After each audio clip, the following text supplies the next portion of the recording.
네, 시청자 여러분 안녕하십니까? 제21대 국회의원 선거 부천시 갑 후보자 토론회 진행을 맡은 윤희정입니다. 네, 오늘 토론회는 후보자의 정책과 자질을 유권자들이 꼼꼼히 비교해서 올바른 선택을 할 수 있도록 하기 위해서 마련된 자리입니다. 후보자 초청은 공직선거법 규정에 근거했음을 알려드립니다. 네, 이번 토론회는 부천시 선거방송토론위원회가 주관하고 LG 헬로비전 부천 김포 방송에서 녹화 방송하고 있습니다. 자, 그럼 오늘 참여한 세 분의 후보자를 소개해 드리겠습니다. 기호 6번 정의당 김선자 후보입니다. 안녕하십니까. 이번에 부천시 갑 지역에 출마한 정의당 기호 6번 김선자입니다. 반갑습니다. 기호 2번 미래통합당 이음재 후보입니다. 안녕하십니까. 미래통합당 기호 2번 이음재입니다. 기호 1번 더불어민주당 김경협 후보입니다. 안녕하세요. 더불어민주당 기호 1번 김경협입니다. 반갑습니다. 네, 후보자의 좌석과 발언 순서는 사전에 진행된 추첨에 따라서 정해졌음을 알려드리겠습니다. 자, 그럼 먼저 진행 방법을 소개해드리겠습니다. 오늘 토론은 각 후보자의 기조 연설에 이어서 각 후보자의 공약 발표에 대한 상호 토론으로 진행됩니다. 그 다음으로 사회자 공통 질문에 대한 답변에 이어서 자유주제로 후보자별로 주도권 토론을 갖게 되고요. 그리고 마지막 마무리 발언으로 오늘 토론회를 마치게 됩니다. 네, 발언 시간은 기조연설 1분, 공약 발표 3분, 후보자 간 상호 질문과 답변은 각각 1분과 2분, 사회자 질문에 대한 답변은 2분, 그리고 후보자 주도권 토론은 각각 후보당 6분씩 주어지는데요. 단 질문과 답변은 2분을 넘지 않도록 하셔야겠습니다. 자, 그리고 마지막으로 마무리 발언 3분을 드리겠습니다. 자, 그럼 먼저 기조연설부터 시작하도록 하겠습니다. 시간은 각 후보자별로 1분입니다. 먼저 정의당 김선자 후보 기조연설 해주시죠. 안녕하십니까. 거침없는 대개혁, 당신이 누구든 행복한 부천을 만들기 위해 부천시 갑에 출마한 정의당 기호 6번 김선자입니다. 제가 오늘 이 자리에 나온 이유는 연동형 비례대표제와 대한민국의 민주주의의 다양성을 대표하는 최고의 정치제도인 연동형 비례대표제에 대한 훼손된 이 상황을 시민 여러분들한테 말씀드리고 싶어서 이 자리에 나왔습니다. 비례위성정당은 민주주의의 다양성을 파괴하는 최악의 꼼수였습니다. 민주주의의 근본 가치인 다양성을 존중하는 연동형 비례대표제가 위성정당의 출현으로 인해서 많이 훼손됐음을 이미 알고 계실 겁니다. 비례위성정당 탄생은 민주주의를 위해 헌신하신 수많은 분들을 기만하는 행위입니다. 21대 국회에서는 민주주의의 다양성을 보장하기 위한 법들이 제정되어야 할 것입니다. 연동형 비례대표제와 그리고 네, 여기까지 듣도록 하겠습니다. 네, 다음은 미래통합당 이음재 후보 1분입니다. 기조연설 해주시죠. 존경하는 부천 시민 여러분, 안녕하십니까. 미래통합당 기호 2번 이음재입니다. 요즘 얼마나 많이 힘드십니까? 문재인 대통령이 말한 한 번도 경험해보지 못한 나라가 이런 나라인 줄 몰랐습니다.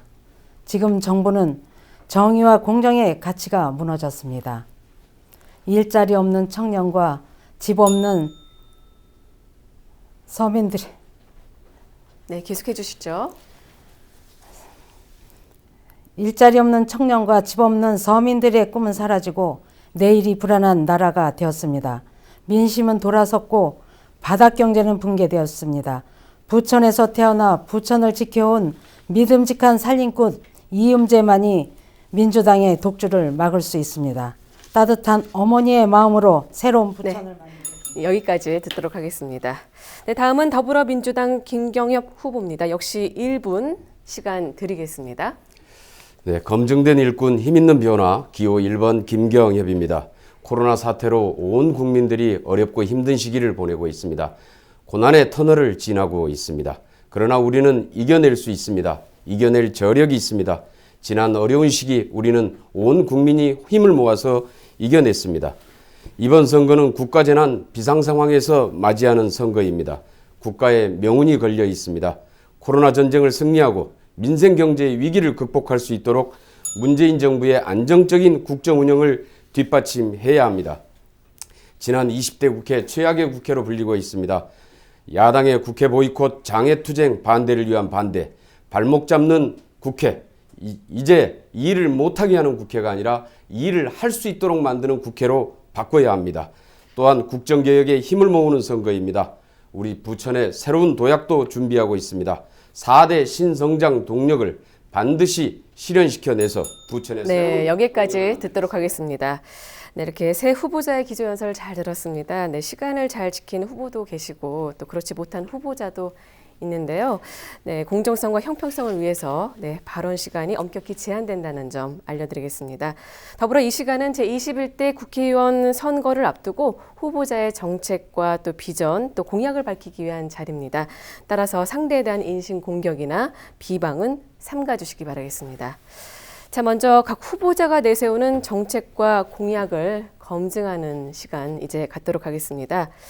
네, 우선 각 후보자별로 3분 동안 공약을 발표한 다음에 후보자 간 질문과 답변을 주고받는데요. 질문은 1분, 답변은 2분으로 진행되겠습니다. 네, 국회의원은 국민의 대표자로서 또 국회의 활동과 비중은 1분 1초 매우 무겁고 중대한 만큼 유권자 여러분께서 엄격한 잣대로 잘 지켜봐 주시기 바라겠습니다. 자, 그럼 먼저 더불어민주당 김경엽 후보자부터 공약 발표를 하겠습니다. 네, 시간은 3분입니다. 네, 검증된 일꾼, 부천의 힘있는 변화, 김경협입니다. 첫 번째는 코로나 전쟁 속에서 맞이하는 이번 선거, 코로나 전쟁을 반드시 승리하고 민생 경제의 위기를 극복해낼 수 있도록 그리고 국정개혁을 완수해낼 수 있도록 하겠습니다. 공정한 나라, 평화와 번영의 나라다운 나라를 완성할 수 있도록 하겠습니다. 두 번째는 지난 20대 국회, 정말 일을 못하게 하는 국회가 아니라 일하는 국회로 만들어 가겠습니다. 그래서 보이콧을 하거나 회의에 불참하는 의원들에 대해서는 임금을 삭감하고 징계까지 하면서 정해진 일시가 되면 자동으로 개회하고 자동으로 법안이 상정되는 국회를 만들겠습니다. 세 번째는 우리 부천의 새로운 신성장 동력, 부천 발전의 4대 비전을 준비했습니다. 첫째는 부천의 GTX 시대, 서부 수도권 광역 교통망의 중심으로 부천이 부상할 것입니다. GTX B 노선은 예타를 통과해서 개통이 되면 서울역까지 14분이면 갈 수 있습니다. GTX D 노선을 추진하기로 지난 2월 박원순 서울시장과 합의했습니다. 금년 말 4차 국가철도망 계획에 반영을 하도록 노력하겠습니다. 여기와 더불어서 광역 복합환승센터까지 건립하면 여기에 약 2천여 명의 고용 창출과 3,128억 원의 생산 유발 효과까지 발생합니다. 부천 발전의 두 번째 동력 첨단 산업도시 부천입니다. 그동안 춘희 원미 공업지역을 중심으로 허브렉스 사업을 진행해 왔습니다. IoT 혁신센터를 유치했고 AI 지능형 산업 인프라를 구축하고 있습니다. 종합운동장 역세권 개발과 연계해서 R&D 센터와 컨벤션 센터를 건립하고 대장동 신산업단지와 결합해서 디지털 첨단 산업도시 부천을 만들겠습니다.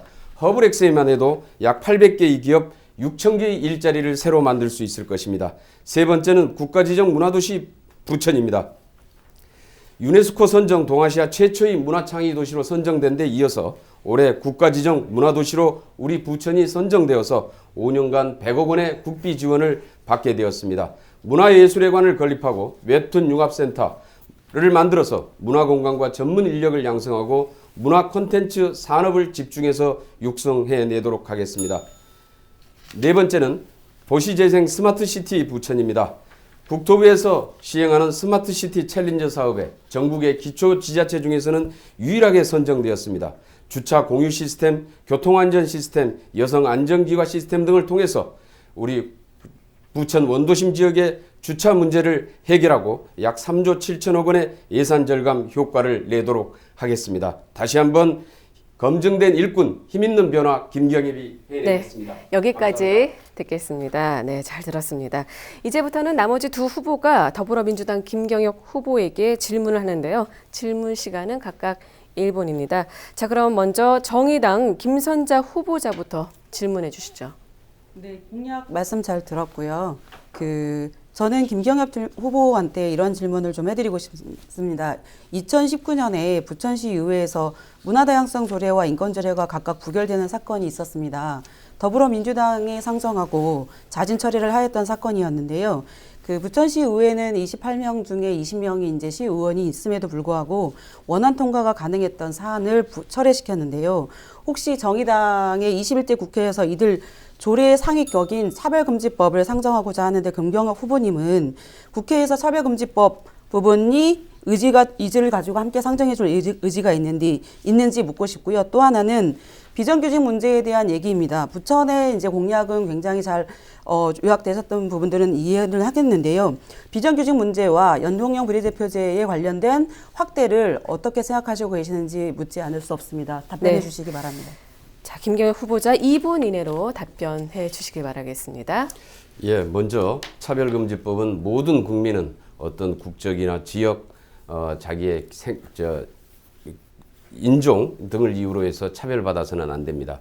차별금지법에 대해서는 기본적으로 동의합니다. 우선 차별금지 조례를 만드는 과정은 부천 지방자치 차원의 문제였습니다. 아마 진행하는 과정에서 여러 가지 다른 의견들이 있었던 것 같습니다. 그래서 아마 부천시의회에서 좀 더 다양한 의견들을 수렴하고 서로 반대를 줄여나가면서 합의를 만들어내는 과정 차원에서 아마 철회된 것으로 저는 알고 있습니다. 그 다음에 두 번째, 비정규직 문제, 우리 문재인 정부의 최대의 과제입니다. 상당히 많은 비정규직을 정규직화하면서 상용직 근로자 아마 13년 만에 최고치를 기록하고 있습니다. 우리 부천의 비정규직 문제도 하나하나 해결해 가고 있고 당연히 동의하고 또 그렇게 갈 수 있도록 지원하겠습니다. 네. 시간이 좀 남았는데 또 다툼만 하신 건가요? 예. 네. 자, 그러면 계속해서 미래통합당 이음재 후보, 네, 김경엽 후보자에게 질문해 주시죠. 시간은 1분입니다. 네, 김경엽 후보님의 공약을 잘 들었습니다. 공약 중에 교육 공약이 굉장히 찾아볼 수가 없었던 것 같습니다. 지난 8년간 후보님께서는 부천시에 특히 부천시 갑 지역의 교육 발전을 위해서 무엇을 하셨고 앞으로 무엇을 하실 것인지 말씀해 주시고요. 제가 도의원 시절에도 역곡 고등학교 학교 유치와 체육관을 5개나 건립되었는데 우리 김경엽 후보님께서는 교육 공약이 매우 부족한 것 같습니다. 네. 이상입니다. 질문해 주셨는데요. 김경엽 후보자 역시 2분 이내로 답변해 주시기 바라겠습니다. 예, 교육 공약 대단히 중요합니다. 그동안에 끊임없이 실천을 해왔습니다. 우선 획일적인 평가나 학교 줄세우식 교육은 개선돼야 된다고 생각을 합니다. 학생들의 다양성이 존중되고 선생님들이 학교 아이들의 교육에 집중할 수 있는 교육 환경을 만들어야 된다고 봅니다. 그래서 우리 현장에서 학부모와 학생들 그리고 선생님들이 함께 이러한 고민들을 모아나가는 노력이 대단히 중요합니다. 우리 학교 시설과 학교 주변 환경 정비가 대단히 중요했습니다. 그래서 신흥초등학교 급식실을 설치했고 부천 동초등학교 급경사에 제설장치도 도입을 했습니다. 그리고 부천 동초등학교에 체육관도 건립을 했고 그 옆에는 바로 역곡 도서관도 지어서 우리 아이들과 학부모들이 아주 인기 있게 지금 활용을 하고 있습니다. 부천 동초등학교 구름다리도 설치했고 역곡 고등학교 냉난방 시설 전면적으로 교체했습니다. 그리고 지금 현재는 신흥초와 동곡초, 역곡 중에 다목적 체육관 건립을 진행하고 있습니다. 예산도 확보되어 있습니다. 3개 체육관이 완공되면은 부천시 최초로 우리 갑 지역은 모든 학교가 체육관을 다 갖추게 되고 우리 아이들이 미세먼지를 피해서 실내에서 그리고 우리 주민들도 체육관들을 우리 생활체육시설로 잘 활용할 수 있도록 해나갈 계획입니다. 우리 아이들, 청소년들의 쾌적하고 안전한 환경을 위해서 지속적으로 노력하겠습니다. 문재인 정부의 역점 사업인 학교 공간 혁신 사업도 우리 부천에 제대로 적용해서 우리 부천의 학생들과 학교 선생님들이 제대로 그 혜택을 받을 수 있도록 최선을 다하겠습니다. 네. 답변까지 잘 들었습니다. 네, 질의응답에서 미진했던 부분은요, 앞으로 또 발언 기회가 많이 남아있으니까 그때를 활용해 주시기 바라겠습니다. 자, 다음으로 정의당 김선자 후보자의 공약을 들어보도록 하겠습니다. 시간은 3분입니다. 자, 시작해 주시죠. 안녕하십니까. 기호 6번 정의당 김선자입니다. 당신이 누구든 행복한 부천, 그리고 저는 저희 성향상 거침없는 대개혁으로 국회의원 후보가 되면 추진할 여러 가지 법안들과 진행하고 싶은 사업들을 얘기를 하겠습니다. 다양한 당신이 행복한 차별금지법을 저는 제정하겠습니다. 노회찬 대표님이 살아계실 때 적극적으로 추진하고자 했던 차별금지법이 여러 가지 이 혐오 세력들에 의해서 좌절되었던 경험들을 많이 가지고 있고 20대 국회에서 다음에 이런 얘기를 들으면서 차별금지법이 제정되지 않았던 안타까운 사실들을 저희들이 목도를 했었는데요. 제가 국회의원이 되면 다양한 소수자가 함께 살아가는 부천, 그리고 다양한 문화와 국적이 어울리는 화목한 부천을 만들기 위한 노력을 할 거고요. 나이와 능력으로 차별받지 않는 보편적 복지를 추구하는 부천 사업을 진행하도록 하겠습니다. 그리고 또 하나는 원주민 당신이 행복한 재생 사업을 추진하겠습니다. 지금까지 개발되었던 개발 사업들이나 토목 건축 사업들이나 이런 재개발 사업들은 기존에 살고 있었던 원주민을 쫓아내는 재개발 사업 중심으로 진행이 됐었던 것들인데요. 이런 부분들은 단호하게 안 된다고 말씀드리고 싶습니다. 노후주택 재생 지원 지역 연결을 인해서 경제 활성화를 만들어내고 일자리를 확대를 할 것이고요. 친환경 그린 뉴딜 사업으로 더 살기 좋은 원미갑을 만들어내는데 더 노력을 할 것입니다.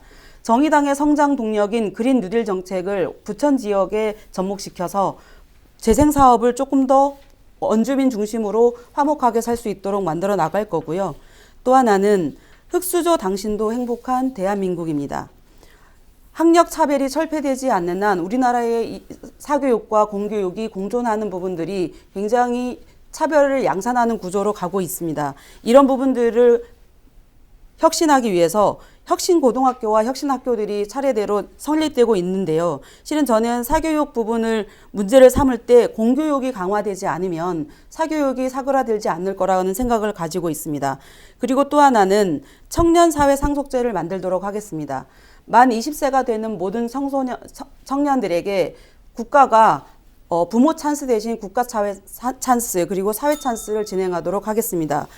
만 20세가 되는 모든 20세 청년들에게 3천만 원이라는 돈을 지급을 할 것이고요. 그리고 양육시설에서 나오는 퇴소하시는 이런 분들 그리고 소년 가장한테는 행복지원금 5천만 원을 지급하는 법안들을 발의를 해서 이분들이 사회의 당당한 구성원으로 살 수 있도록 국회에서 열심히 활동하도록 하겠습니다. 고맙습니다. 네. 네, 김선자 후보자의 공약 함께 하셨습니다. 네, 계속해서 공약에 대한 질의 이어가도록 하겠습니다. 먼저 미래통합당 이음재 후보, 1분 동안 김선자 후보에게 질문해 주시기 바라겠습니다. 예, 김선자 후보에 대한 질문 드리겠습니다. 제가 생각하기에는 민주당의 교육 공약과 정의당의 교육 공약의 차이점을 잘 모르겠습니다. 김선자 후보님께서 대표적인 교육 공약을 중심으로 설명해 주시기 바랍니다. 네. 교육 공약에 김선자 대한 후보자, 2분 내로 이제 말씀해 주시기 바라겠습니다. 저희 정의당의 교육 관련된 공정한 출발선, 저희는 정의당은 유치원부터 대학까지 국가가 책임지는 평등 교육을 저희들은 실천하겠습니다. 그래서 모토를 공정한 출발선이라고 정했습니다. 만 3세에서 5세까지 유아교육 3년 교육을 책임지겠습니다. 그리고 만 3세에서 5세는 무상교육을 지도하겠습니다. 그리고 국공립 유치원을 50%까지 상향 조정해서 2021년까지 정부 목표대로 40%까지 그리고 2023년까지는 1천학급 추가로 50%까지 확대하는 방안을 실천하겠습니다. 그리고 사립유치원의 교사의 처우 개선을 통해서 인권 격차를 해소할 것이고요.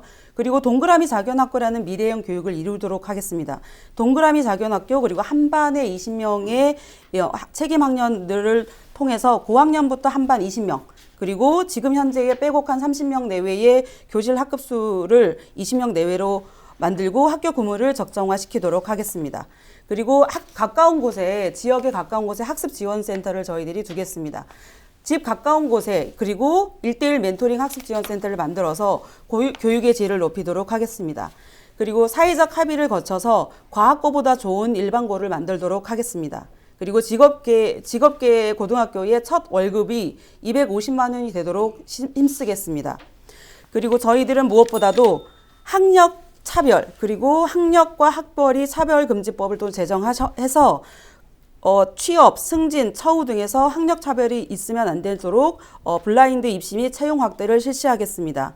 그리고 저희들은 전문대부터 무상교육을 실시하도록 하겠습니다.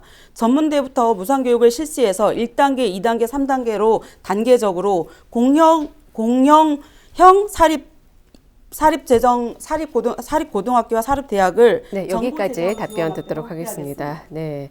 자, 다음 더불어민주당 김경엽 후보자께서 질문해 주시죠. 예, 공약 잘 들었습니다.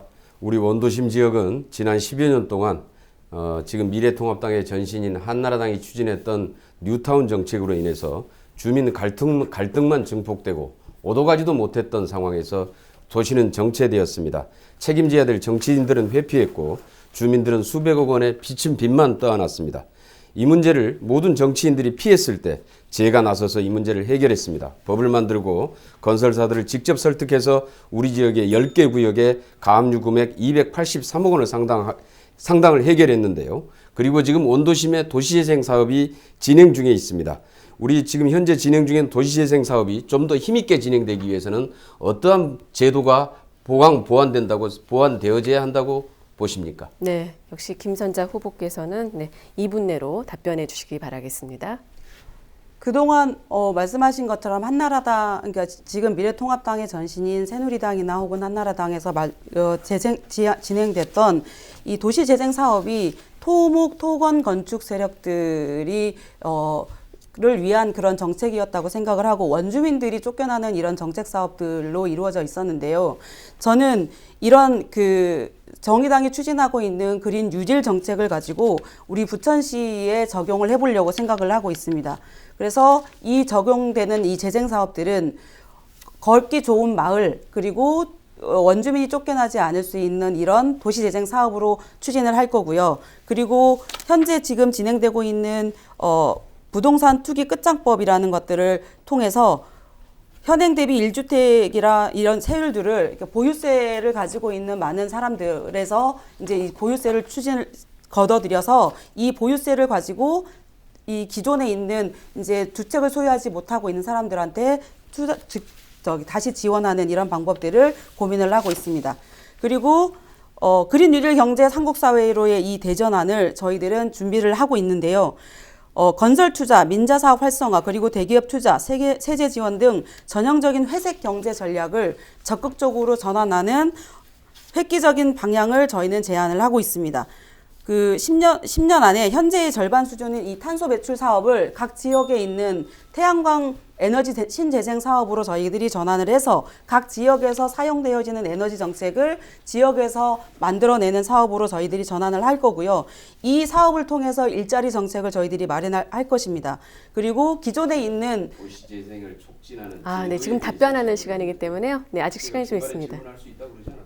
이거는 이제 나중에 주도권 토론에서 해주시기 바라겠습니다. 에너지 정책이 저희가 원자력 중심으로 에너지 정책을 하고 있는 것들을 기후 위기에 대처하기 위해 선진국들이 정보화 사회 단계를 넘어서서 탈탄소 경제, 녹색 산업으로의 대대적인 경제 전환을 저희가 지역 내에서 실현할 수 있도록 여기까지 듣도록 하겠습니다. 네, 여기까지 듣도록 하겠습니다. 자, 마지막으로 미래통합당 이음재 후보의 공약을 듣고 질의를 이어가도록 하겠습니다. 역시 시간은 3분입니다. 이음재 후보 공약을 발표해 주시죠. 미래통합당 기호 2번 이음재입니다. 제가 부천갑 주민들을 위해서 준비한 많은 공약들이 있지만 시민들의 생활이 불편함을 해소하고 마음 편하게 아이를 키우고 일할 수 있도록 하는 3가지 공약을 중심으로 말씀을 드리겠습니다. 첫 번째는 주민 불편하게 한 광역동을 폐지하고 동주민센터를 부활하겠습니다. 광역동은 부천 시민을 힘들게 하고 있습니다. 역곡동 주민이 인감을 신고하려면 차를 타고 원미동으로 가야 합니다. 도당동으로 이사 온 주민이 전입신고를 하려면 차를 타고 원미동으로 가야 합니다. 얼마나 불편한지 안 해보면 잘 모릅니다. 특히 부천시 코로나 초기에 확진자가 발생했고 지금도 꾸준히 늘어나고 있습니다. 경기도 내 성남에 이어 2번째 확진자가 많습니다. 기존 동 체제였더라면 각 동에 주민자치위원회나 통장, 새마을 등 동별 단체에서 즉각적으로 지역 곳곳이 돌아다니면서 방역을 했을 것입니다. 광역동으로 인해서 주민자치가 깨졌고 방역도 뚫렸습니다. 광역동으로 괴로워하는 시민들의 목소리를 대변하겠습니다. 광역동을 폐지하고 동주민센터를 부활하겠습니다. 둘째는 부천 모자보건지소를 설립하겠습니다. 저출산 문제는 국가의 미래가 걸린 일입니다. 전국 출산율이 0.9 수준인데 부천시는 그마저도 안 되는 0.89 수준입니다. 부부가 아이 한 명을 낳을까 말까 하는 시대가 되었습니다. 제가 작년에 서초구 모자보건소를 방문했습니다. 보건소에서 할 수 없는 임신 준비부터 태교, 출산, 육아, 산후 우울증까지 원스톱 지원 주는 시스템을 보고 우리 부천시에 꼭 가져오고 싶었습니다. 특히 전문 의료진이 상주하는 시스템으로 완벽하게 도입되어야 합니다. 특히 소외되어 있는 원도심에 유치하여 젊은 세대가 유입되고 정확할 수 있도록 해야 합니다. 아이를 낳기 힘든데 키우기도 힘든데 아이를 낳기도 힘든데 키우기도 힘듭니다. 한 명의 아이가 소중하게 키워야 합니다. 아이를 키우면 온 마을이 필요합니다. 부모 교육을 위해서 지자체가 힘쓰는 시스템과 예산 지원이 받도록 힘쓰겠습니다. 셋째는 부천 미래 진로 적성교육센터를 설립하겠습니다. 한 명의 네, 이음재 후보자 공약 여기까지 듣겠습니다. 네, 더불어민주당 김경혁 후보자, 이음재 후보자의 공약에 대해서 1분 이내로 질문해 주시기 바라겠습니다. 예, 이음재 후보님 방금 전에 말씀하신 내용 중에서 광역동을 폐지하고 동주민센터를 부활하시겠다고 했는데요. 광역동 사업은 사실 박근혜 정부에서 시작을 했습니다. 우리 행정개혁의 차원에서 지자체의 광역화, 그래서 지자체의 광역화, 광역동화를 추진한다. 이제 인터넷이 발전하고 온라인 시대가 되면서 실질적으로 행정의 효율성들을 높여야 된다는 차원에서 추진을 했고 부천시가 여기에 시범사업으로 선정이 됐습니다. 물론 그 당시에 여야가 다 동의를 했죠. 그래서 추진을 했습니다. 그런데 지금 이것을 다시 폐지하겠다. 이렇게 되면 또 그동안에 또 추진해왔던 엄청난 행정 낭비가 초래된다고 생각합니다. 또 하나의 문제는 동주민센터를 부활하겠다고 그러는데 지금 현재는 기존 동 단위의 주민센터가 있습니다. 그리고 여기에서 인감증명도 발급을 하고 있습니다. 그런데 다시 지금 현재도 있는데 동주민센터를 다시 부활하겠다고 그러니까 제가 굉장히 의아했는데요. 좀 네. 정확히 확인을 해주셨으면 좋겠습니다. 자, 그럼 미래통합당 이음재 후보자 2분 내로 답변해 주시기 바라겠습니다. 광역동 제재는 그 박근혜 정부 때 시범 사업으로 한 거는 맞습니다. 그렇지만 전국 어디도 시도 광역동으로 했다가 다시 취소하고 유일하게 부천시만 광역동으로 하게 됐습니다. 물론 그런 행정적인 낭비도 있겠지만 지금 원미갑 지역은 굉장히 인구가 노후됐기 때문에 지금 인감이나 주민등록 초본이나 이런 것을 인터넷으로 띄는 젊은 세대보다는 어르신들이 많기 때문에 굉장히 불편함을 호소하고 있습니다. 그래서 지금 주민자치센터에서 할 수 있는 역할이 한계가 있습니다. 인감을 신고하거나 변경할 때, 또 전입 신고할 때 꼭 광역동으로 가야만 합니다. 그리고 동주민자치위원회, 주민자치위원회나 통장, 새마을 이런 마을회가 와해가 돼서 이번 코로나 때도 그 방역을 하는데 굉장히 대처를 늦게 할 수밖에 없었습니다. 이건 광역동의 책임이지 주민자치위원회가 책임을 지는 것이 아니라는 생각 때문에 저도 방역을 이 봉사자들과 함께 해봤습니다. 그런 애로사항이 많이 있습니다. 그래서 행정을 편리하기 위해서 불편함을 호소하고 있습니다. 많은 주민들이. 그래서 다시 원상 복귀를 해야 된다는 말씀을 드립니다. 이상입니다. 네, 다음은 정의당 김선자 후보자가 이음재 후보에게 질문하겠는데요. 네, 질문해 주시죠. 저는 이음재 후보에게 두 가지 질문을 드리고 싶습니다. 불필요한 분양가 상한제 폐지라는 공약을 내세우셨는데요.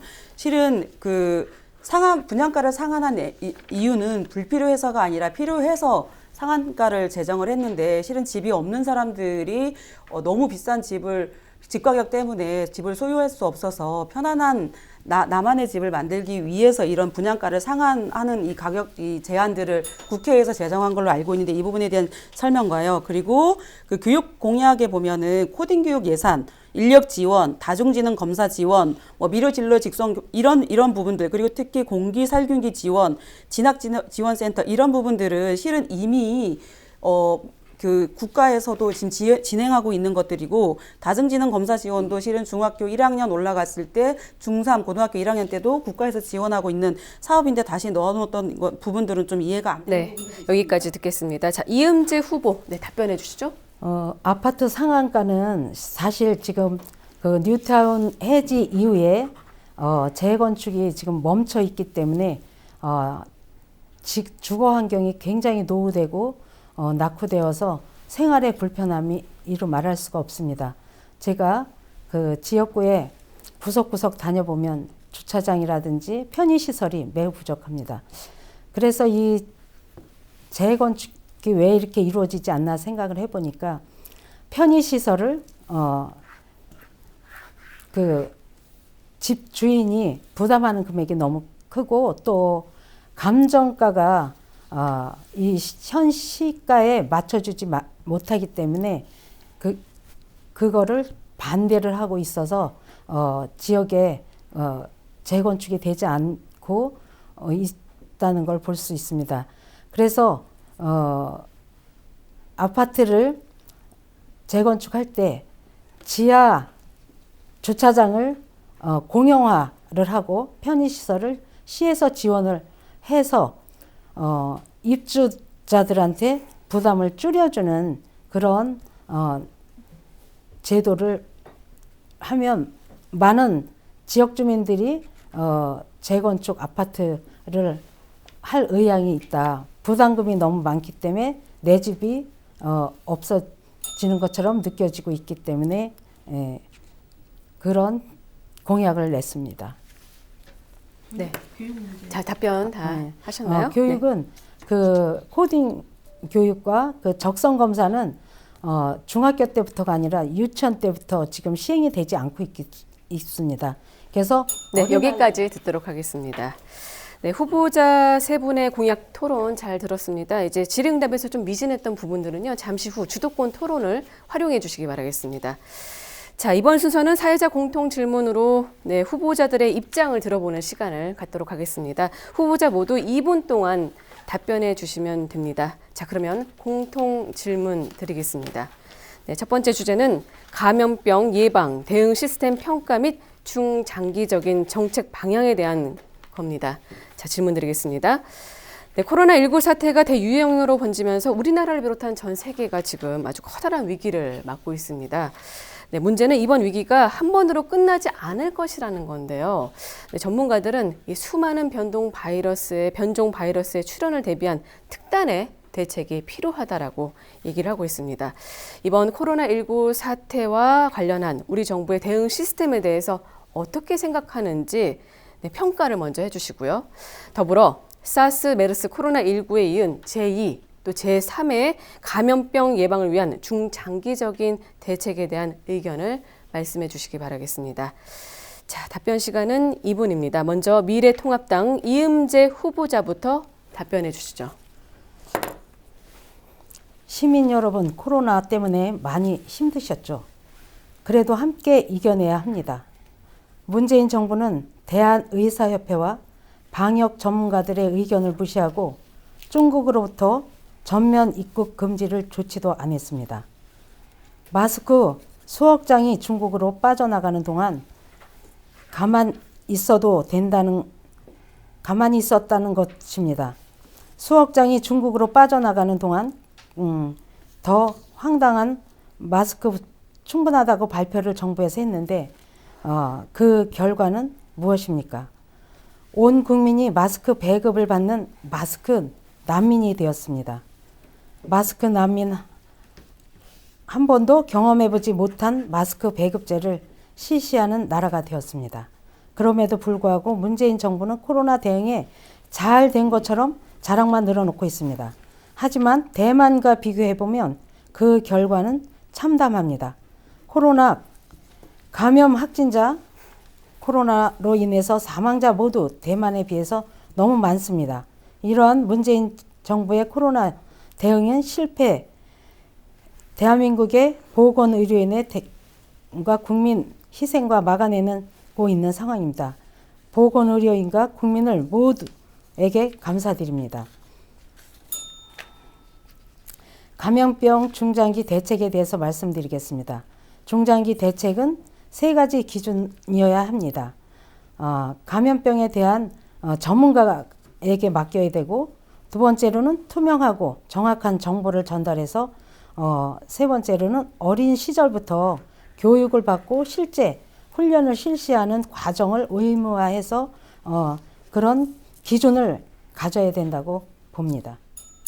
네, 이음재 후보의 답변 들었습니다. 네, 다음 더불어민주당 김경엽 후보자 2분 내로 답변해 주시기 바라겠습니다. 예, 코로나 사태가 전 세계적으로 확산되고 있습니다. 예, 세계 경제 공황의 위기의 우려까지 제기되고 있는 상황입니다. 그러나 우리 문재인 정부 코로나 대응 잘 관리해오고 있습니다. 물론 부분적으로 불편함도 있었을 것입니다. 마스크 생산량을 갑자기 늘릴 수 없다는 점도 있었을 것이고, 물론 지금은 이제 마스크 문제는 해결이 된 것 같습니다. 그 다음에 일부에서는 중국 입국 금지를 주장을 하는데, 실제로 이미 그 당시에는 국내에서 확산이 주로 되고 있어서 중국의 입국 금지가 효과가 없다라는 판단에 따른 것입니다. 오히려 경제에만 굉장히 큰 악영향을 가져온다는 판단 때문이었고요. 그러나 지금 문재인 정부의 감염병 예방 및 대응 시스템에 대해서 전 세계의 이 시스템이 전 세계의 롤 모델이 되고 있고, 세계 각국들이 벤치마킹하고 있습니다. 뉴욕타임즈는 한국의 신속한 대응, 철저한 진단검사와 추적 및 격리, 그리고 시민들의 배려와 협력이 성공의 핵심이라고 평가하고 있습니다. WHO, 세계보건기구를 비롯해서 세계 각국들도 경제 봉쇄나 셧다운 없이 정부의 방역 시스템과 의료 시스템의 역량, 투명한 정보 공개와 높은 시민의식들이 만들어낸 최고의 모범이다라고 평가를 하고 있습니다. 우리가 지난 과거 보수정권 시절에 MB정부 신종플루 사태를 한번 볼 필요가 있습니다. 이미 나와 있던 백신조차도 구비를 하지 못해서 대량의 인명피해가 발생을 했죠. 박근혜 정부 메르스 사태, 낙타고기 먹지 마라. 대형 병원에 혹시 영업에 방해가 될까 봐서 쉬쉬하고 숨기다가 대량 감염을 자초했었습니다. 이제는 문재인 정부는 다릅니다. 그리고 우리 국내에서 우리 보수 야당과 일부 수구 냉전 세력들이 가짜뉴스로 혐오와 배척을 부추기고 갈등을 조장하고 있지만은, 그러나 전 세계의 언론들과 세계 각국들은 한국의 대응을 가장 모범적인 대응으로 바라보고 있습니다. 네, 답변 여기까지 듣겠습니다. 자, 끝으로 정의당 김선자 후보자, 현 대응 시스템 평가와 함께 감염병 예방 대책에 대해서 2분 내로 답변해 주시죠. 네, 지금 현재 의료진 여러분 그리고 공무원 여러분 정말 감사합니다. 저는 지금까지 코로나19 사태의 이 정부의 대응에 대해서는 저는 칭찬드리고 싶고요. 그리고 모범적인 우리나라의 의료 시스템들이 약간 미진한 부분들은 있을지언정 그나마 저희는 잘 대응하고 있다고 저는 평가를 하고 있습니다. 그리고 코로나19 사태의 이 나머지 부분들을 저희가 조금 더 대책을 세워서 지원을 해야 된다고 생각을 하고 있습니다.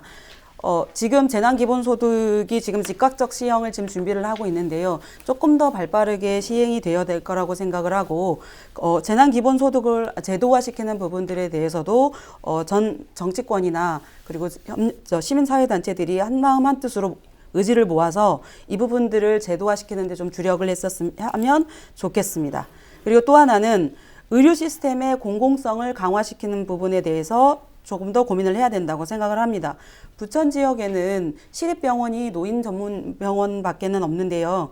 실은 이런 코로나 사태나 이런 부분들이 생겼을 때 진두지휘할 수 있는 시스템이 아예 공공 영역에서 마련이 돼야 된다고 생각을 하고요. 지금 의료진들이 턱없이 부족한 부분들이 조금씩 드러나고 있습니다.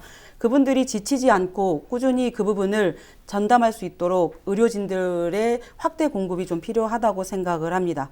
코로나19 우리가 이겨낼 수 있습니다. 그리고 향후 이런 부분들에 대해서 중장기적인 대책의 하나로 재난기본소득과 그리고 의료 시스템의 공공성을 강화하는 부분들을 다시 한번 강조드리고 싶습니다. 감사합니다. 네. 자, 세 분 답변 잘 들었습니다. 네, 다음 질문은 지역 경제 활성화와 지역 일자리 마련 방안에 대한 질문입니다. 자, 부천시 인근 도시의 산업단지 개발과 신도시 조성으로 부천 지역 기업들이 빠져나가고 또 인구 유출이 발생하는 등의 변화가 있었습니다. 경기 침체와 함께 이러한 요인들로 인해서 지역 경제 활성화가 어려워지고 지역 일자리도 늘리기 어려운 상황입니다. 네, 부천시는 대장 신도시 개발, 원도심 개발, 상동 영상단지 개발, GTX 노선, 원종, 홍대선, 종합운동장 일원 역세권 융복합 개발과 같이 다양한 환경 변화를 앞두고 있습니다. 이러한 점들을 염두했을 때 지역 경제 활성화와 또 일자리 마련을 위한 묘안은 있는지 구체적인 사례를 곁들여가면서 설명해 주시기 바라겠습니다. 자, 먼저 더불어민주당 김경엽 후보자 2분 내로 답변해 주시죠. 예, 제가 아까 모두 발언에서도 말씀을 드렸습니다마는 부천의 새로운 성장을 위한 4대 도약 비전을 준비를 했습니다. 여기에는 당연히 성장과 함께 일자리가 만들어질 것입니다. 지금 현재 진행 중인 도시재생 사업을 스마트시티 챌린저 사업과 연계해서 주차장 공유 시스템, 여성귀가 안전 시스템, 그리고 아동 안전 통학 시스템, 여기에 미세먼지 대책 시스템까지 갖춰지게 되면 명실공히 부천은 스마트 시티의 인프라가 이제 구축이 되게 됩니다. 여기에는 상당 정도의 또한 일자리들이 만들어질 것으로 보고 있습니다. 지금 현재 진행 중인 춘희 원미 공업지역의 허브렉스 사업, IoT 센터, 그리고 여기에 이제 R&D 센터와 종합운동장 역세권 개발과 연계된 컨벤션 센터가 만들어지면은 이 지역에 약 800개의 새로운 기업들이 유치하게 되고 약 6,000개의 일자리가 생겨날 것으로 보고 있습니다. 역시 우리 문화도시 부천의 사업도 마찬가지입니다. 이러한 사업들이 하나하나 일자리를 만들어가는 사업들입니다. 그러나 이러한 신규 일자리를 만드는 사업도 중요하겠지만 또 하나 우리가 또 신경을 써야 될 것은 내수경제의 활성화와 기존의 전통시장이나 중소제조업 경쟁력 강화를 통해서 또 일자리를 확보해 나갈 필요가 있습니다. 코로나 사태에서 보여지듯이 자영업과 소상공인들의 경제적 어려움이 대단히 큽니다. 소비의 위축 때문입니다. 그래서 부천페이와 같은 지역화폐를 확대하고 생활임금제를 확대하고 가계소득을 증대해서 우리 부천의 소상공인과 자영업들이 살아갈 수 있는 경쟁력을 갖춰주는 것이 또한 일자리를 지키는데 대단히 중요하다고 생각합니다. 원혜웅 의원님과 함께 우리 노후 공업지역에 도시재생법을 위한 법도 공동 발의했습니다. 이러한 법들이 네, 하나씩 답변 여기까지 듣겠습니다. 네, 계속해서 정의당 김선자 후보자 역시 2분 내로 답변해 주시죠. 네, 정의당과 김선자는 이제 21세기형 새로운 다른 성장 동력 모델을 만들어야 된다고 생각을 합니다. 그래서 저희 당이 추진하고 있는 것은 정의당의 성장 전략인 그린 뉴딜 경제를 제도화시키는 부분들에 집중을 하겠다라는 말씀을 드리고 싶습니다. 실은 성장률이 지금 현재 국가 재난 사태 때문에 훨씬 더 줄어들긴 했지만 평균 성장률이 아마 2% 내외로 주저앉고 있는 것이 사실이고요. 새로운 성장 동력을 찾지 못한다면 이 개발 중심 혹은 제조업 중심 이런 부분들이 성장 동력의 새로운 핵심 세력 경제 성장률의 모델이 되지는 못할 것입니다. 그래서 저희는 그린 뉴딜 정책을 통해서 하고 싶은 사업을 두 가지로 말씀을 드리겠습니다. 선진국들은 이미 정보화 시대를 추진하고 있는데요. 실은 저희 정의당이 추진하고 있는 이 성장뉴 모델은 거대한 전환 10년 프로젝트라는 사업입니다. 그래서 그린 뉴딜 안에 포함되는 두 가지 사업이 탈산소 배출을 감축하고 2050년까지 순 배출 탄소를 제로 도전에 저희가 10년 안에 계획을 진행을 하고 있고 혁신 국가형 모델로 만들고자 하고 있고요. 한국 사회 10년의 대전환이 앞으로 우리 국민들을 이제 해마다 겪는 미세먼지라던가 아니면 사라져가는 일자리 문제를 새로운 신재생 에너지를 만드는데 그 일자리를 저희들이 추진을 하겠다라고 말씀을 드리겠습니다. 그린 뉴딜 경제를 통해서 한국의 미래는 사회적 약자들과 그리고 자연에 대한 약탈을 끝내고 자연과 시민들이 공생하는 그런 정치로 전환하기를 기원합니다. 그래서 대장동 개발을 저희는 그 생태 문화공원으로 추진하는 방법들을 고민하고 있습니다. 네, 여기까지 듣겠습니다. 네, 끝으로 미래통합당 이음재 후보자 지역경제 활성화 방안에 대해서 답변해 주시죠. 예, 부천 시민 여러분, 대한민국에서 치킨집이 가장 많이 폐업해하는 동네가 바로 부천입니다. 전국에서 지자체별로 치킨집 폐업 순위가 부천 1위입니다. 최저임금도 못 주는 1인 사장님들도 많습니다. 직원이 있다가 퇴직하여 1인 자영업자가 되면 의료보험료가 껑충 뜁니다. 문재인 정부는 3년 전 소득주도 성장이라는 무슨 지상 최고의 정책인 양 호들갑을 떨면서 최저임금의 급격한 인상을 부추겼습니다. 국민 세금으로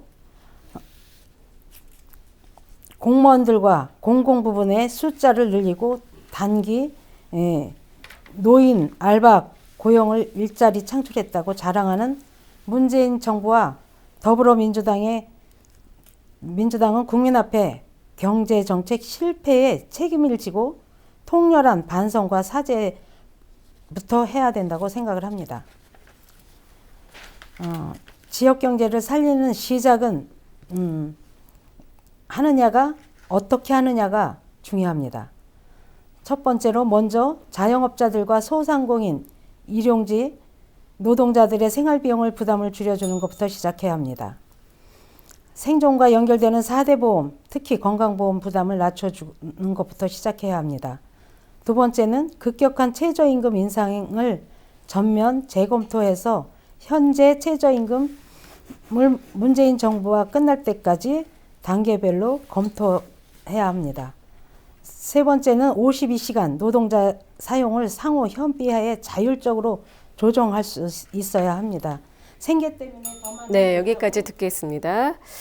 네, 세 분의 답변 함께 하셨습니다. 이번 질문은 지역구 현안에 관한 문제입니다. 네, 원도심 도심 재생사업 활성화 방안에 대한 질문인데요. 자, 원미, 춘희, 역곡, 도당, 소사, 심곡동 이러한 동은 대표적인 원도심이라고 할 수가 있겠습니다. 네, 해당 지역은 중동과 상동을 대표로 한 신도시 도심권에 비해서 상대적으로 도시의 동력을 이끌 자체 산업 기반이 취약하고 기존 시가지의 노후화와 재개발 지원 등으로 도시 슬럼화가 급격하게 진행되고 있습니다. 따라서 신구 지역 간 갈등과 또 사회 문제까지 대두되고 있는 실정입니다.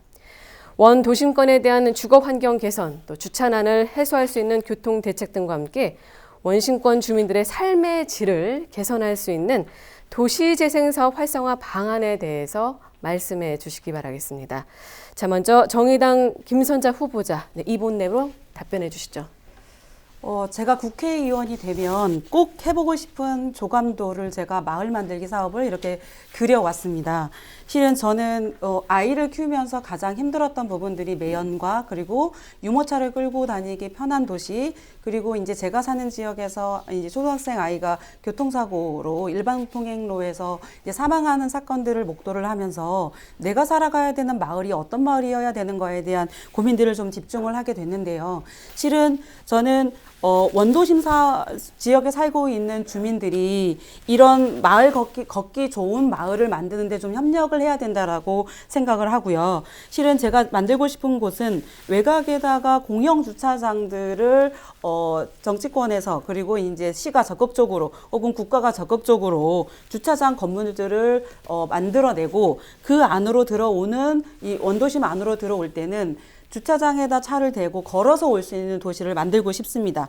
그래서 걷기 편한 도시, 그리고 걷기에 둘레길을 만들어내는 도시, 그리고 지역에 있는 소상공인들이 주민들이 걸어 다니면 작은 소비들이 활성화되는 현상들을 저희가 많이 보는데요. 이런 부분들이 마을 만들기 사업으로 적극적으로 추진을 하고 싶습니다. 그래서 타 지역에서도 모범적인 사례로 부천을 방문해서 살기 좋은 그린이 뽐내는, 그리고 초록 도시로 뿜어져 나는 그런 원도심을 만들고 싶은 것들이 저의 욕심입니다. 그래서 아이와 여성, 그리고 약자들, 교통약자들, 그리고 모두가 평등하게 살 수 있는 그런 도시를 만들고 싶은 게 저희 소망입니다. 그래서 이런 부분들을 적극적으로 추진하는 것을 목표로 삼고 있습니다. 이상입니다. 네, 계속해서 미래통합당 이음재 후보자 2분 내로 답변해 주시기 바라겠습니다. 원도심 활성화는 도시 재생 사업에 대해서 저는 기존의 접근 방식이 좀 잘못됐다고 생각합니다. 도시 정비법, 도시 촉진법을 통해 낡은 집을 부수고 고층 아파트를 세우는 것, 원도심 활성화시키고 도시를 재생하는 것이라고 생각합니다. 하지만 원도심이 활성화되기 위해서는 원도심에 사는 사람들의 나이가 젊어져야 합니다. 다시 말해서 청년들이 거주하고 모여야 원도심이 활성화된다는 것입니다. 부천에는 특히 저희 부천 갑 지역에는 카톨릭 대학교와 부천 대학이 두 개가 있습니다. 부천역과 역공역 주변에 청년들이 많이 왕래하지만 그냥 뜨내기처럼 지나갑니다. 부천 원도심 활성화에 청년을 유입을 촉진할 수 있는 제도적 장치를 만들어야 할 것입니다. 그러기 위해서는 청년들이 생활하고 직장을 가지고 삶의 영위를 하는 부천을 만들어야 하는데, 우선적으로 역곡 카톨릭대학교 주변 청년 특구를 만들고자 제안하였습니다. 이 역곡 청년 특구를 더욱 확장시켜 낙후된 원도심의 지역의 청년들을 살고 창업할 수 있도록 해야 한다고 생각합니다. 그래서 재개발, 재건축 시 청년, 여성 창업 공간, 청년 여성 주거 임대 공간을 배정하는 경우 이 공간을 10배를 기부 체납으로 인정하도록 법을 만들겠습니다. 부천 원도심 사람들과 청년들이 모여들고 함께 살아가는 부천을 만드는 것이 원도심 활성화의 근본이라고 생각합니다. 시민 여러분들. 네, 여기까지 듣겠습니다. 네, 끝으로 더불어민주당 김경혁 후보자 역시 2분 내로 원도심 활성화 방안에 대해서 답변해 주시죠. 예, 원도심 지역의 주거환경 개선, 신속한 재건축, 그리고 난개발 예방, 도시기반 시설 확충을 위해서 제가 관련 법을 발의를 했고 우리 국토부의 시행령에 일정 정도 반영을 했습니다. 지금 현재 춘희 원미 공업지역을 중심으로 해서 경제기반형 도시재생 허브렉스 사업 약 400억 원 규모의 사업이 진행 중에 있고요. 그 다음에 원미동과 심곡동 일대에 총 97억 원 규모의 주민참여 방식 도시재생 사업이 진행 중에 있습니다. 지금 부천시에서는 아파트형 공용주차장 추진을 하고 있습니다. 이것도 상당히 성과가 날 것으로 보고 있습니다. 또한 원도심 지역의 고질적인 주차장 문제 정말 심각하지요. 이것을 해결하기 위해서 그동안에 주차장을 확보하는 데 상당 정도의 심혈을 기울여 왔습니다. 주차장 확보를 위한 주민토론회도 개최하면서 주민들의 의견도 수렴했고, 그러한 결과 심곡천 옆에 바로 제1, 제2 공용주차장을 만들었고, 대성병원 옆에 공용주차장, 강남시장과 도당동 어울마당 등의 공용주차장들을 확보해 냈습니다. 총 335면의 주차장이 확보됐습니다. 그리고 이제 상공회의소 앞에 심곡 3동에 여기에도 약 120여 대의 공용주차장이 예산까지가 확보되어 있습니다. 그리고 앞으로 경인선 철로 상부와 서광사 옆에 그리고 멀매공원 등에 약 948면의 공용주차장 건설을 준비하고 있습니다.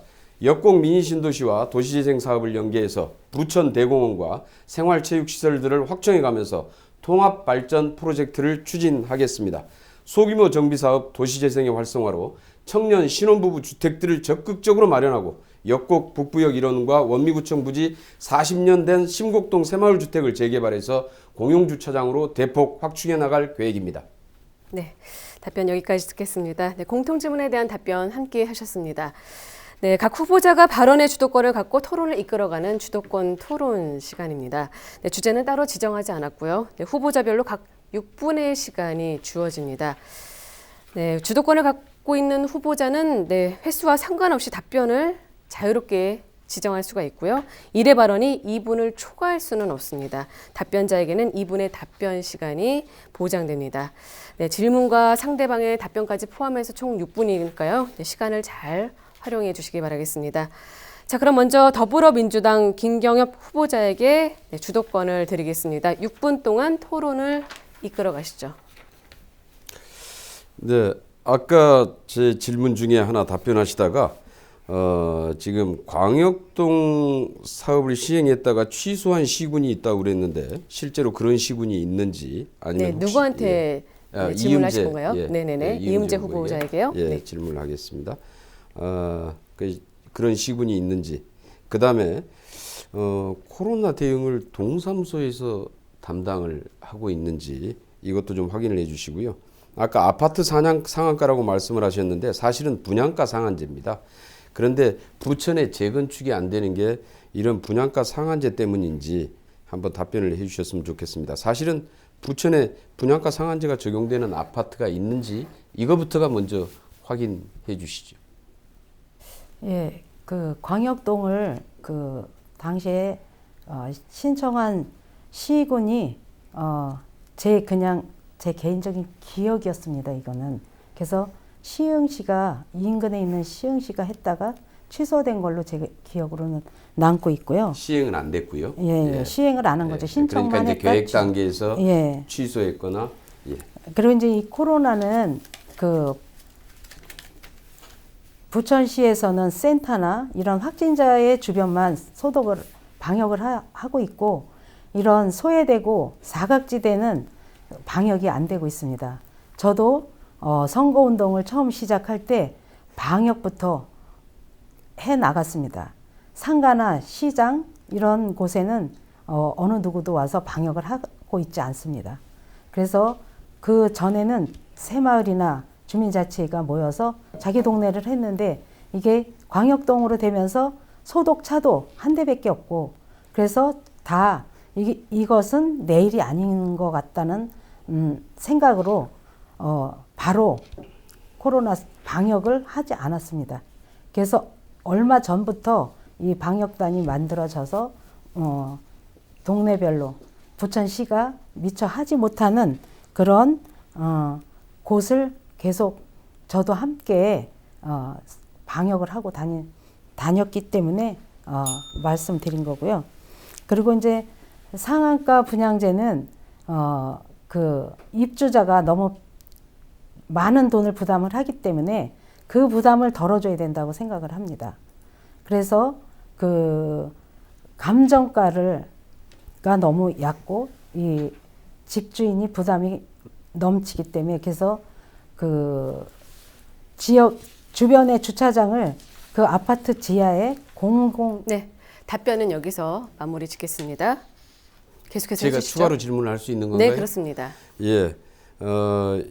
아까 말씀하신 중에 지난 4년 동안 부천이 문 닫는 치킨집이 가장 많았다 이렇게 비판을 하셨는데 근거 자료인 KB 자영업 분석 보고서를 제가 봤습니다. 그랬더니 부천시 심곡동 상권의 치킨집이 매출은 부진하지만 전체 치킨집 수는 49개에서 50개로 늘었더라고요. 그러니까 신규가 또 있었던 겁니다. 그리고 또 하나는 이 전체 음식업종을 봤더니 전체 음식업종은 매출이 상승하고 있습니다. 그 심곡동 상권 분석 자료인데요. 그래서 음식업 수도 1098개에서 1152개로 54개나 증가했고 월 매출이 4031원에서 4097원으로 상승했습니다.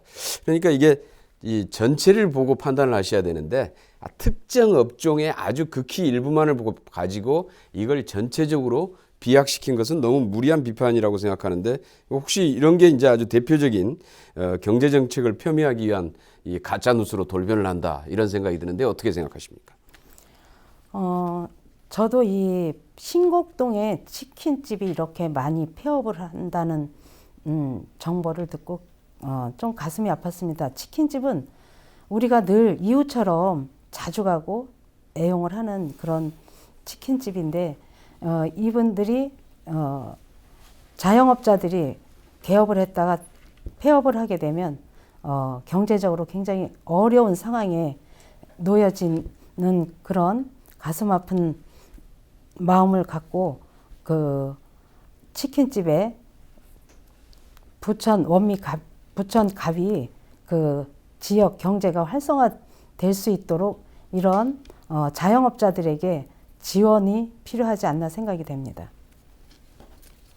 예, 그리고 공약 중에 하나가 네, 질문은 누구한테 주실 거죠? 이음재 후보에게 네. 역시 도시재생 활성화 및 지원에 관한 특별법을 제정하겠다 이렇게 했는데 사실 이 법은 이미 19년도에 제정돼서 실행 중에 있습니다. 이미 있는 법을 또 제정하시겠다고 하는 건 너무 지금 현재의 상황을 정확히 판단을 안 하시고 그냥 공약을 제기한 게 아닌가 이런 느낌인데요. 어떻습니까? 지금 그 재정법을 다시 검토해서 잘못돼서 왜 그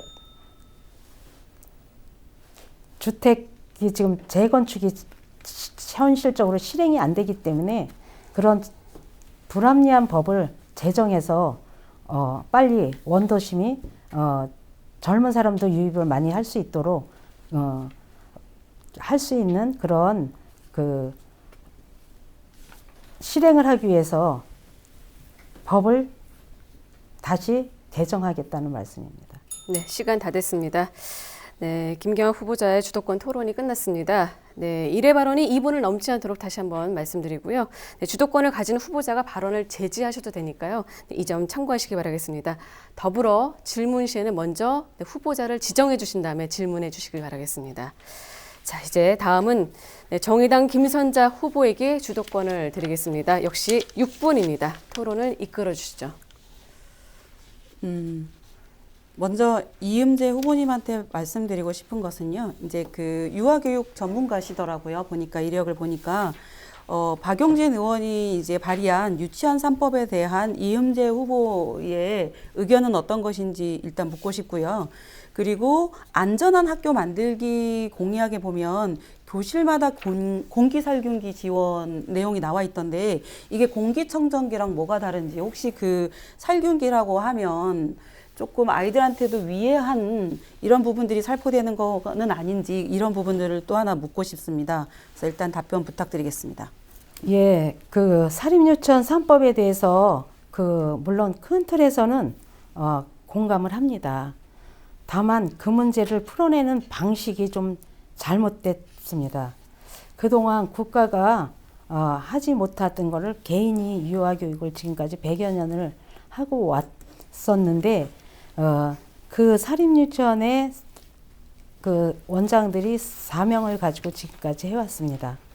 그래서 그동안에 국가가 이제 이 유아교육을 담당했던 기간 내 어떤 제도적인 그러니까 유아교육에 대한 법보다는 사립학교, 초중고법, 대학의 법에 준하는 그런 제도를 받았기 때문에 이 사립유치원이 좀 안 맞는 옷을 입게 된 꼴이 되었고요. 그래서 이흠재 후보는 유치원 3법에 대해서는 찬성 입장이십니까? 이 3법에 대해서는 이제 방법이 찬성은 아닙니다. 반대입니까? 그러니까 아니야. 잘못 알아들었는데 공감을 한다고 했습니다. 제가. 그래서 이 사립유치원이 비리가 있다고 해서 모든 사립유치원이 비리가 매도가 돼서는 안 된다고 생각합니다. 그래서 지금 현재 그 투명한 재무 회계를 위해서 에듀파인이라는 프로그램을 운영해서 학부모들이 걱정하고 교육기관을 신뢰하지 못하는 알겠습니다. 것을 자극적으로 노력하고 있습니다. 그 공교살균기는 지금 그 코로나 사태에 대비해서 경기도에서 지금 공기청정기를 지원을 마친 상태인데요. 이 부분이 이게 이미 지원이 된 것들을 하시겠다는 말씀이신지? 그거는 공기청정기와 공기살균제는 좀 차이가 나는 걸로 알고 있습니다. 그래서 지금 코로나 사태도 있고 해서 지금 현장 교실에서는 이런 살균제가 꼭 필요하다고 생각했기 때문에 공약으로 넣었습니다. 그러면은 이 부분은 공기살균기라는 것들은 또 새로운 기계라는 말씀이신 그렇죠. 거죠? 예산 확보는 어떤 식으로 하실지 기획은 있으십니까? 제가 지금 네. 국회에 들어가면 할 수 있는 부분이 아닌가 생각이 됩니다. 네, 그리고 이제 다중지능 검사 지원이라든가 코딩 교육 예산은 부분은 제가 있기로는 이미 방과후에서 지원하고 있는 프로그램이고 공교육에서 이미 지원하고 있는 프로그램으로는 알고 있습니다. 그리고 이제 또 김경엽 의원님한테 제가 질문을 하나 드리고 싶습니다.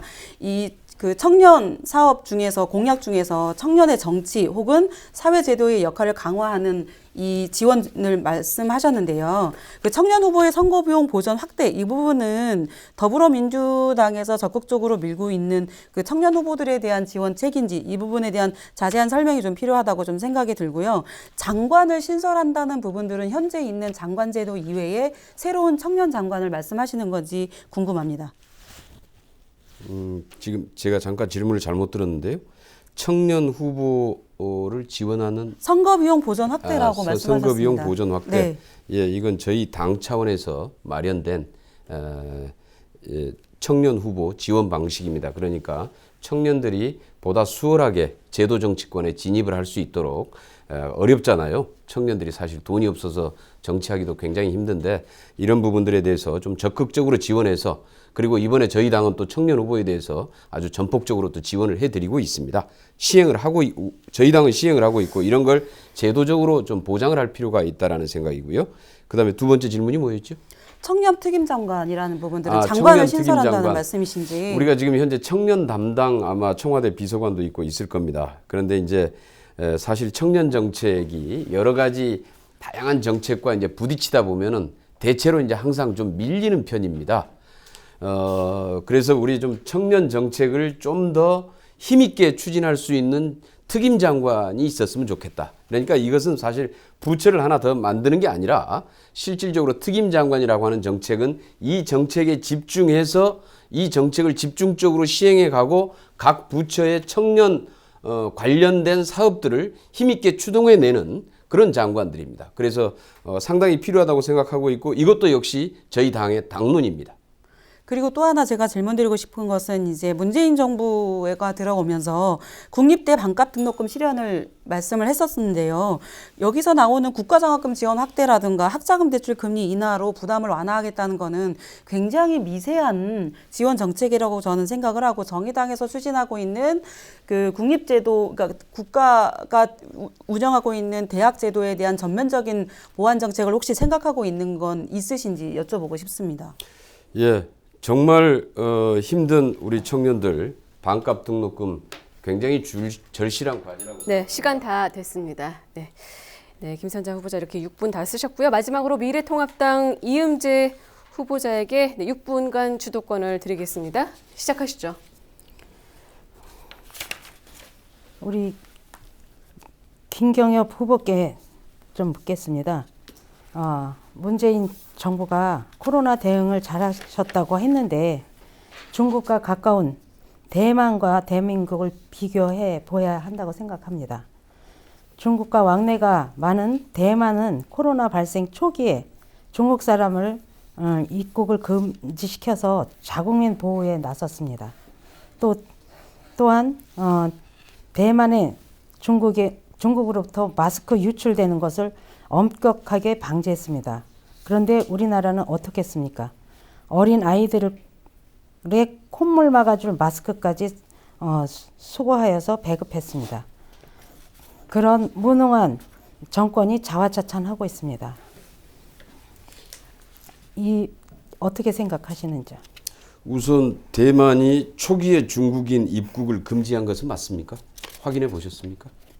제가 알기로는 그렇게 아마 입국의 절차를 대단히 강화했을 겁니다. 그리고 지금 이제 대만과 우리의 조건이 대단히 다른데요. 마스크 유출을 금지시켰다. 그런데 이걸 잘 판단하셔야 됩니다. 우리가 지금 현재 마스크의 원자재가 40%가 중국에서 들어옵니다. 우리가 마스크를 완전히 다 차단을 시켜버리면 원자재가 들어오지 않습니다. 그러면 중국은 거기는 원자재를 안 두고 우리는 마스크 자체가 만들어질 수가 없는 겁니다. 그래서 이 국제적인 협력이 중요하다 이렇게 얘기를 하고 있는 겁니다. 자꾸 어떤 특정 국가에 대한 혐오감을 부추기거나 갈등을 조장하거나 이렇게 해서는 지금 이 코로나 감염 사태는 해결할 수가 없습니다. 서로 협력해야 됩니다. 소독제 같은 경우에요. 소독제에 들어가는 이 펌프 있지 않습니까? 100% 중국에서 들어오고 있습니다. 만약에 중국에서 이걸 갖다 안 주면 우리 소독제 어떻게 할 겁니까? 그러니까 실질적으로 좀 협력을 해 나갈 수 있는 길들을 찾아야 우리도 지금 이 감염병의 사태에서 슬기롭게 대처해 나갈 수 있다는 얘기고요. 그 다음에 우리 경제에도 충격을 최소화시켜 나갈 수 있다. 이렇게 생각을 합니다. 제가 더 얘기를 해도 되는 건가요? 한 20초 정도 남았는데요. 네. 그래. 지금 그래서 우리 지금 이제 중국과의 경제에서도 전 세계도 있으면 마찬가지입니다.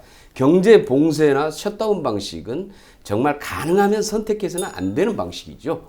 예. 최대한으로 우리가 실질적으로 경제 봉쇄나 셧다운을 시키지 않으면서 그리고 경제 활동을 가능하면 보장을 하면서 그래도 우리가 방역 시스템을 가지고 입국 제한 절차를 철저하게 강화하고 선제적으로 대응해 가면서 우리가 지금 이것을 방어를 하고 있고 대구 경북에서 발생했던 집단 감염 사태 때도 한번 보십시오.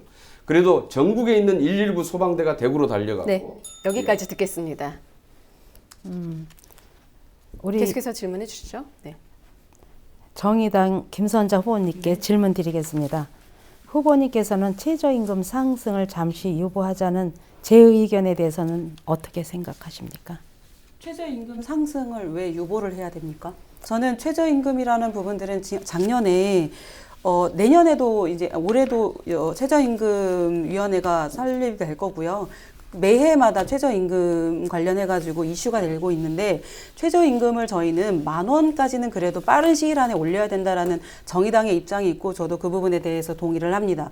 최저임금 10,000원 선을 고수하는 부분들이 현재 이제 소상공인이나 이런 자영업자 부분들이 힘들다 하지만 실제 고급 인력들이나 아니면은 최저선을 붕괴시키지 않는 부분에서 최저임금 10,000원 선은 저는 지켜줘야 된다고 생각을 하고요. 아까 이음재 후보님이 말씀하셨던 52시간 근무 시간의 부분에서도 탄력적으로 운영을 해야 된다라고 말씀을 하시더라고요. 근데 지금 저희 대한민국의 그 경제 성장 관련해 가지고 보면 52시간도 저는 많다고 생각을 합니다. 그래서 이 부분에 대해서는 미래통합당 혹은 이음재 후보께서는 전향적으로 좀 생각을 해보시는 게 맞지 않나 저는 그렇게 생각을 합니다.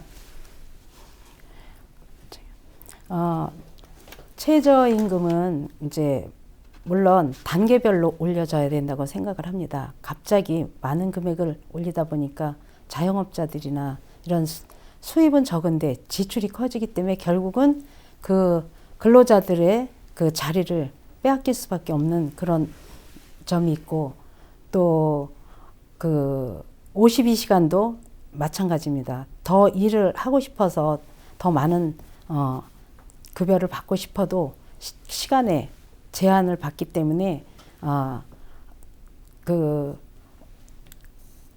수입이 적어지기 때문에 오히려 주도 성장 그 정책에 맞지 않는 그런 소비가 많아져야 되는데 소비가 줄어들 수밖에 없기 때문에 이제 좀 지금 경제가 굉장히 어렵고 힘든 우리 대한민국이기 때문에 그런 제가 혹시 답변 드려도 되나요? 혹시 제가 한마디만 더 해도 될까요? 국가가 지금 4대 보험을 이제 직원 복지 향상 차원에서 4대 보험을 들었을 때 국민연금 최저임금 선을 지켜주는 사업주에 한해서 지금 의료보험과 그리고 국민연금을 보완하는 제도를 하고 있는데 알고 계신가요? 알고 있습니다. 네, 주도권 토론 여기서 마무리 짓도록 하겠습니다.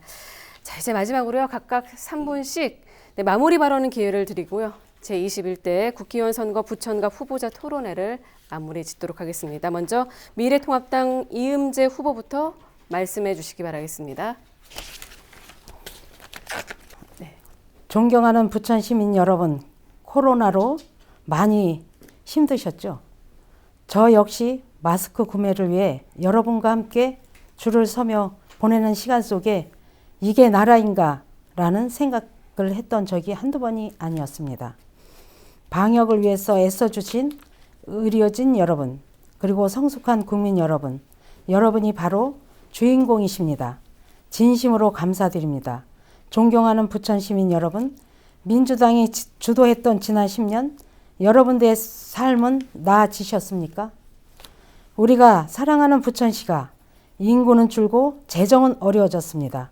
지난 4년간 부천시 인구는 약 2만여 명이 줄었습니다. 바로 인구 감소의 쇠퇴 도시가 되어가고 있습니다. 우리 부천 갑에서만 12,000여 명이 줄어 전체 인구 대비 56%를 차지하고 있습니다. 그리고 재정 자립도도 30.8%가 가난한 도시가 바로 부천시입니다.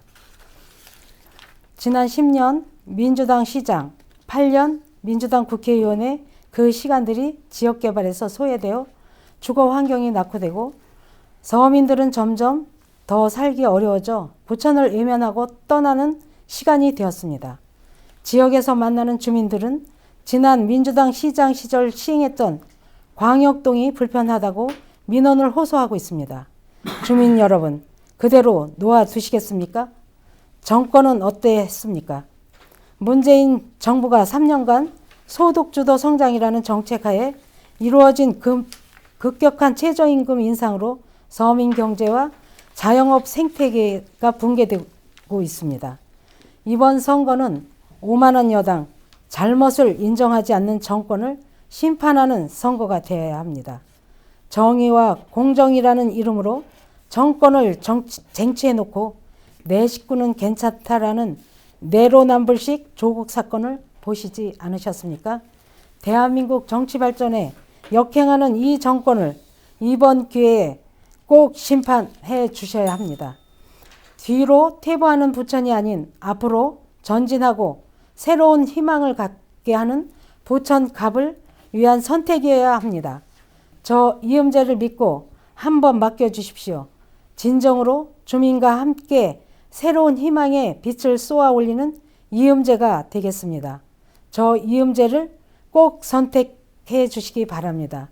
후회하지 않는 당당한 선택, 기호 2번 미래통합당. 네, 여기까지 듣겠습니다. 자, 다음은 더불어민주당 김경엽 후보 3분간 마무리 발언 해주시죠. 예, 부천 시민 여러분, 코로나 사태로 전 국민들이 가장 어렵고 힘든 시기를 보내고 있습니다. 그러나 대다수 국민들의 배려와 협력, 힘을 모아서 코로나 사태는 우리나라에서 안정적으로 관리되고 있습니다. 119 소방대가 대구로 달려가고 의료인들과 자원봉사자들의 헌신과 희생으로 우리 코로나 사태는 점차 해결될 것이고 우리는 반드시 승리할 것이라고 생각합니다. 문재인 정부의 컨트롤 타워와 방역 시스템에 대해서 전 세계가 극찬을 아끼지 않고 있습니다. 그러나 보수 야당과 수구 냉전 세력들은 여전히 문재인 탓, 중국 탓만 그냥 되풀이하고 있습니다. 그러면서 가짜 뉴스를 퍼뜨리고 혐오와 배척, 갈등을 조장하고 전쟁 중인 사령관의 탄핵을 주장하는가 하면은 아군에게 총질도 하고 있습니다. 이래서는 이길 수 없습니다. 코로나 전쟁의 승리를 위해서 민생 위기, 경제 위기의 극복을 위해서 온 국민이 힘을 모아야 우리는 이겨낼 수 있습니다. 지난 4년 동안 국회에서도 미래통합당은 국회 보이콧만 20번 했습니다. 20대 국회에 20번. 그리고 합의 파기를 한 것만 해도 작년만 해도 6번의 합의를 파기했습니다. 반대를 위한 반대. 사사건건 국정을 발목 잡아서 국회가 일을 할 수가 없었습니다. 이제 제발 국회가 일 좀 할 수 있게 해 주십시오. 이번 총선에선 정말 국정 안정이냐 혼란이냐를 결정하는 선거입니다. 개혁이 후퇴하느냐 아니면 과거의 국정농단 시대, 사법농단 시대, 블랙리스트 시대로 돌아가느냐를 결정하는 선거입니다. 재벌 곳간만 계속해서 채울 것인지 아니면 서민과 중산층의 지갑을 채울 것인지를 결정하는 선거입니다. 부천의 새로운 도약을 위해서 제가 제시했던 4대 신성장 프로젝트, 스마트시티, 문화도시, 첨단 산업도시, 그리고 GTX 시대를 열어갈 수 있을 것인가 아니면 또 4년의 허송세월을 보낼 것인가를 결정하는 선거입니다. 누가 할 수 있겠습니까? 바로 여당의 힘있는 3선 의원이 필요합니다. 문재인 대통령과 이재명 경기지사, 장덕천 부천시장과 손발을 잘 맞출 수 있는 후보라야 가능합니다. 국정운영 시스템을 정확히 파악하고 정부의 예산을 제때제때 바로바로 받아올 수 있는 후보라야 가능합니다.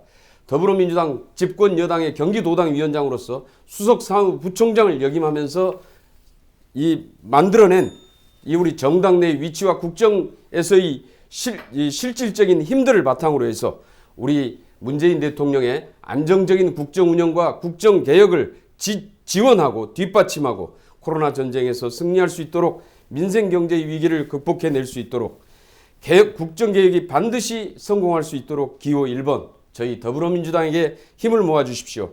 검증된 일꾼, 힘있는 변화, 김경협에게 힘을 모아주십시오. 감사합니다. 네.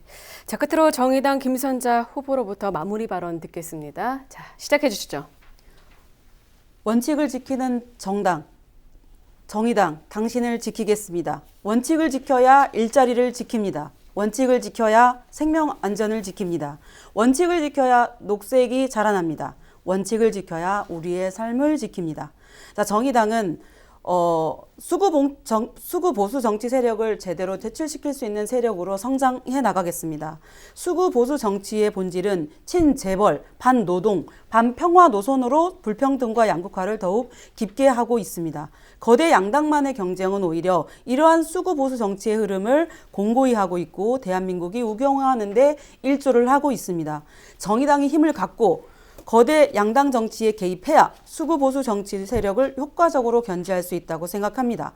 민주당이 중단 없이 개혁을 할 수 있도록 견인차 역할을 정의당이 해내겠습니다.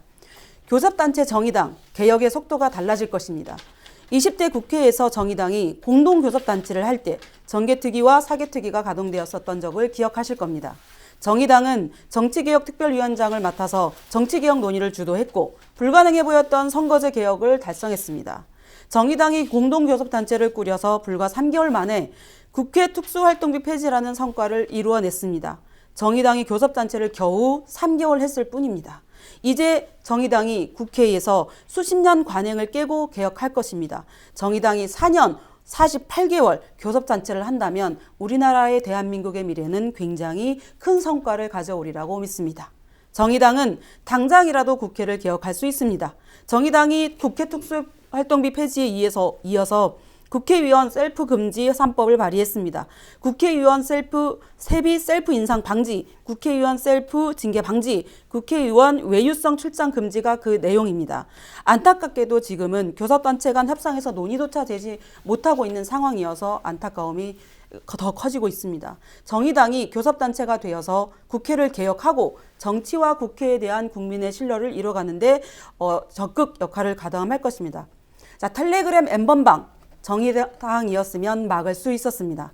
정의당 윤석열 원내대표가 디지털 성폭력 방지법을 발의를 해놓았으나 의원이 없는 법사위에 제1소위에서 민주당, 미래통합당의 논의 과정에서 아예 후퇴를 했습니다. 이런 상황들은 지금 현재 대한민국의 현실을 굉장히 낙후시키고 있습니다. 문재인 정부의 개혁 정의당이 이끌겠습니다. 기호 6번 정의당이 정치개혁의 원칙을 지키는 정당으로서 이 나라의 정치개혁의 원칙을 지키는 정의당 하나를 원내교섭단체로 만들어주시기를 이렇게 호소드립니다. 정책이 사라진 21대 총선 정의당은 있습니다. 그리고 지금 당장 그린 뉴딜을 그리고 나중을 위한 그린 뉴딜이 아니라 지금 바로 시행을 하도록 하겠습니다. 기호 6번 정의당 여기까지입니다. 자, 이렇게 해서 세 분의 마무리 발언까지 잘 들었습니다. 네, 시청자 여러분 어떻게 보셨습니까? 네, 부천시가 국회의원을 뽑는 이번 국회의원 선거에 오늘 토론회가 유권자 여러분께 많은 도움이 되길 바라겠습니다. 네, 개인 사정으로 선거일에 투표할 수 없는 분은요. 4월 10일과 11일 양일 동안 제21대 국회의원 선거가 치러지는 전국 읍명 동사무소 등에 마련된 사전 투표소에서 미리 투표하실 수 있습니다. 네, 사전 투표 시간은 오전 6시부터 오후 6시까지입니다. 네, 신분증 꼭 챙겨가시고요. 자세한 사전 투표소 위치는 중앙선거관리위원회 홈페이지를 방문하시면 자세히 나와 있으니 꼭 확인해 보시기 바라겠습니다. 네, 지금까지 부천시 선거방송토론위원회가 주최한 제21대 국회의원 선거 부천시갑 후보자 토론회를 마무리 짓겠습니다. 네, 시청해 주신 여러분 고맙습니다.